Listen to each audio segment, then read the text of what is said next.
So a lot of people have been called conspiracy theorists in the last 24 hours because they've pointed out that this picture doesn't necessarily look like this picture. Meanwhile, the adults in the room have pointed out that Paul Doyle, the alleged driver of the vehicle that drove through the crowds at the Liverpool parade the other day, was following a black Muslim online. So apparently now he's an extreme right-wing agitator, and so is everybody else that is bewildered with the fact that the pictures that are coming out of him are all completely different. Before we get into it, if you can do me a favor and hit like, subscribe and share, I'd really appreciate that. Helps grow the channel and helps alert the algorithm that people are actually interested in watching. Cheers. So Paul Doyle appears in court over parade crash, and this image is one of the images that has been blasted all across the internet. A very disheveled, interesting looking Paul Doyle, I must say. So apparently he sat there with his head down as the charges were read to him, and he was told that he would next appear on August 14th for a plea hearing.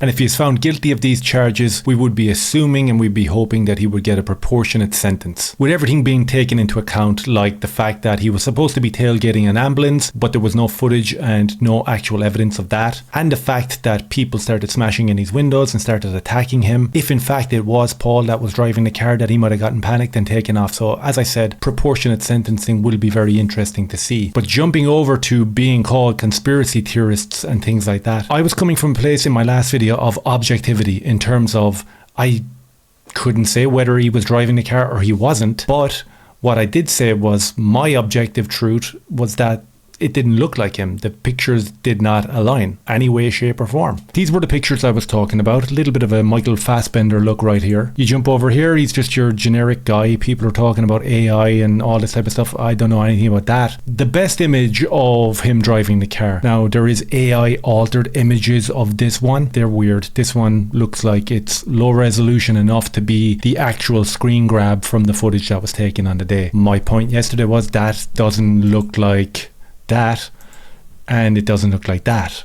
It definitely doesn't look like that. Now, of course, what happens in these scenarios is that the victims are forgotten about. They're used as a tool either by the media, by the politicians, or just the extreme left and right. And we have to talk in them American terms, in terms of left wing and right wing, because that's what the social media bubble pushes out there. I see an absolute gaggle of people, mostly the ones with pronouns in their bios. He, him, they, them. You know, these mentally ill people, you know, like free Palestine and save the climate, all that sort of stuff. They're in like comment sections all across Twitter, across TikTok, across Instagram, talking about this particular event, and they're losing their mind. They are so overjoyed that this dude is white.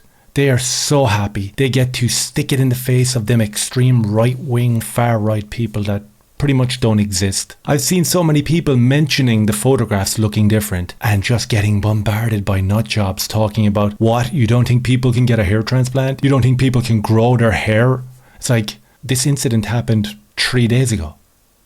He didn't grow like 5 inches of hair in 3 days, 6 inches of hair. Come on, get real. And in terms of politicizing this whole thing, I'll be straight up honest with you. I'm not trying to hide it. I'm not trying to come from an unbiased position. When it comes to the facts that I put out yesterday in terms of these type of incidents happening, these attacks, where cars are used as a projectile to run over Western white people, it is majoritively, predominantly perpetrated by Islamic people. There's always a Muslim intent behind it. We brought up the stats yesterday on Grok. Majoritively, there was one deviation where it said something about the far right, and the excuse and the article linked was that during the George Floyd riots, when all these black savages were burning cities to the ground, people were trying to drive through the crowds, getting attacked because they were white, and they had to put the foot down and drive through these savage animals that were attacking them. That apparently equates to what has transpired in Europe in the last 10 years in terms of 45 to 55 of these attacks, with hundreds losing their lives. That's the equation that was made there by a very left-leaning, legacy-driven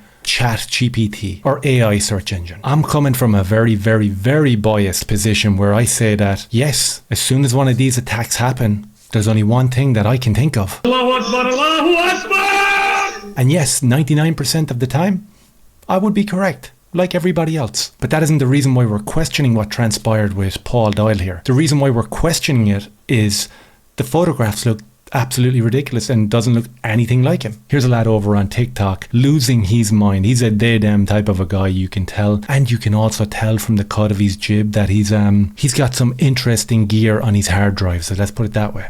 They're so predictable. They're so predictable. If it doesn't fit their narrative of assuming it's a brown person, their brains fucking fry.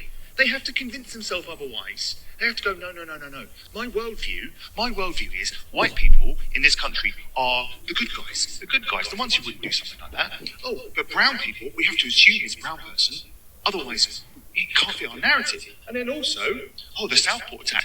Oh, it's Axel. Of course it is. Of course it's an African person who's a Muslim. There's no like, doesn't look like the same person. There's none of that, is there? So. Actually, the example that he uses there in terms of the Southport attacks and young Axel, I believe that there was a collective that doesn't look like the same person when we saw the actual mugshot as opposed to what the media were putting out there over and over again. The sweet, pure, innocent little altar boy. I think that there was a collective gasp of air and people saying, wow, that doesn't look like the same guy. Why didn't you show me that earlier? Exactly like we have been saying in the last 24 hours on this particular case, where it's like, that doesn't look like him. But of course, guys with that little pedo head like this guy, they absolutely lose their mind. I came across this one. I see people are saying that Paul Doyle does not look like the type of person that would deliberately drive his car into innocent people. Sorry, but I can assure you that after 25 years of commuting by bike in London, that Paul Doyle fits the profile perfectly. Privileged white male. What? What's that mean? Oh, you're making it about race. I have you. You have Dermot Devlin here with the old he, him, and he's just like perturbed that the mainstream media are portraying Paul Doyle as some sort of family man who this was something completely out of the ordinary for him and that his neighbours couldn't believe it happened. So these people are always going to make it about race, and I've got no problem making it about race either, just to be clear. Paul Doyle was following Nigel Farage, Elon Musk and Andrew Tate. Apparently that makes him some sort of far-right lunatic. Andrew Tate, Elon Musk and Nigel Farage makes you far right? A black Muslim lad who talks bullshit about birds? Nigel Farage, who's frightened to re-migrate all the browns back out of the country that have came here and just wants to welcome in hundreds of thousands of legal ones? And Elon Musk, the guy who attacked the white people of America and called them all racist because of the H-1B visa and the hundreds of thousands of Indians he wanted to bring in to replace the white American people. That sort of rhetoric makes you far right? Wow. That's a stretch. There's a great post here from the Voice of Wales and a very interesting insight into who exactly our neighbours are, who exactly these left-wing he, him, they, them pronoun people are protecting and want to bend the knee and kiss the boot of so much. Wales Online put out a post with the comments turned off stating that the youngest victim of the Liverpool incident is a 9-year-old. The second most popular reaction is a laughing emoji. Look at the names. Okay, let's blow that up and we'll have a little look at who's laughing at the poor 9-year-old.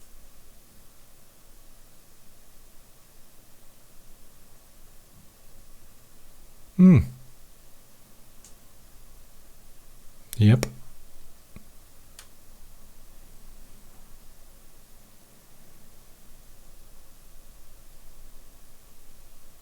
I know that you're thinking the exact same thing that I am. Allahu Akbar, Allahu Akbar! White privilege. Nothing more. Vile scum, you can spot it a mile away. Elon Musk, Nigel Farage, Andrew Tate. Wow. White privilege. Far right.